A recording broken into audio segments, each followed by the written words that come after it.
Alors, petite info sur le tilleul, hein, parce que bon, ben, on sait tous que le tilleul c'est calmant, apaisant, digestif. Voilà, bon, il y a beaucoup de vertus. On dit il est à double entrée parce que bah, le tilleul il offre aussi bien des fleurs.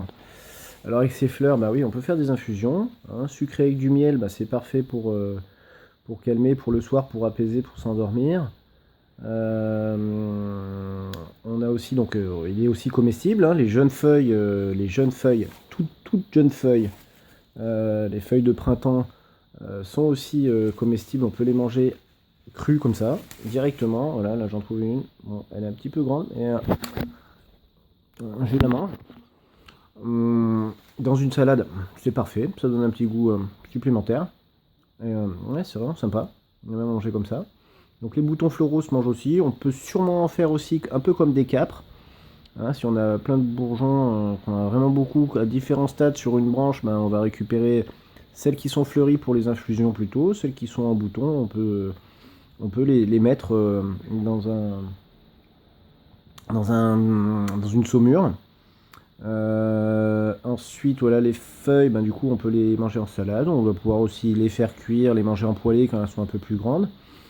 On a aussi bien sûr l'aubier de tilleul. Alors l'aubier, c'est l'écorce des rameaux, enfin l'écorce en général, mais alors on a la cure d'aubier de tilleul qui elle en fait est alors stimulante du foie, donc ça nettoie le foie, la vésicule biliaire, ça c'est super.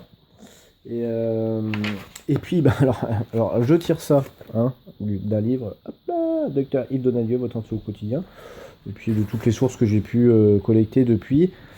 Euh, Donc je peux vous donner alors, les vertus, hein. On connaît bien tous en fait, on en fait des infusions sédatives, antispasmodiques, hypnotiques, voilà, excellentes notamment pour dormir, surtout sucré avec du miel. Bon, bien sûr le miel, hein, on y pense, le miel, si on le mélange à des aliments, ça ralentit la digestion de ces aliments.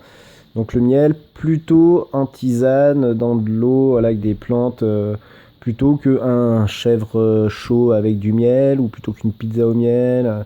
On va éviter même les tartines au miel, ça ralentit vraiment la digestion. Donc après, à moins qu'on ait un super estomac hyper efficace, voilà, ce qui se passe, c'est que vu que le miel c'est un sucre, enfin il y a des sucres et de nombreuses propriétés, il s'assimile directement par les parois intestinales. C'est-à-dire quand il est dans l'estomac, il va être évacué. Donc les aliments qui sont enrobés de miel dans l'estomac, ben, bon, pour peu qu'on les ait bien mâchés, ils vont être aussi